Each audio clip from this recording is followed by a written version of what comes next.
বিএনপির জোট সঙ্গীদের কেউ কেউ বলছেন আলাপ আলোচনা না করে বিএনপি প্রার্থী ঘোষণা করায় তারা অসন্তুষ্ট। জোট সঙ্গীদের দীর্ঘদিনের অবদানকে ঠিকভাবে মূল্যায়ন করা হয়নি উল্লেখ করে তারা বলছেন একা চলতে চাইলে বিপদে পড়বে বিএনপি। তাফিমুল ইসলামের রিপোর্টে বিস্তারিত। এবারই প্রথম তফসিল ঘোষণার আগে বিএনপি তাদের প্রার্থী তালিকা ঘোষণা করেছে, যেখানে 63টি আসন জোট সঙ্গীদের জন্য ফাঁকা রাখা হয়েছিল বলে মনে করছিল দলটির দীর্ঘদিনের সঙ্গীরা।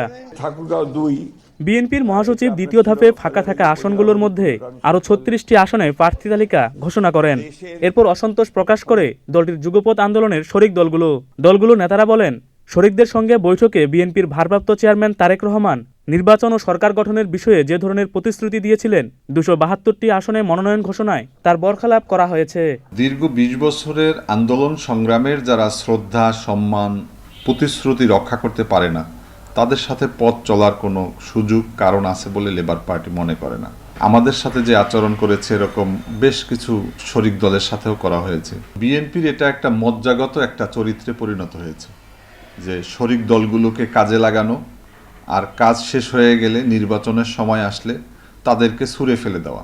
বন্ধুহীন পথের দিকেই তারা এগিয়ে যাচ্ছে, যেটা আসলে ভবিষ্যতে বিএনপির জন্য শুভকর হবে বলে আমি মনে করি। জোটসঙ্গীরা বলছেন বিএনপি একা চলতে চাইলে তা প্রকাশ্যে বলে দেওয়া উচিত।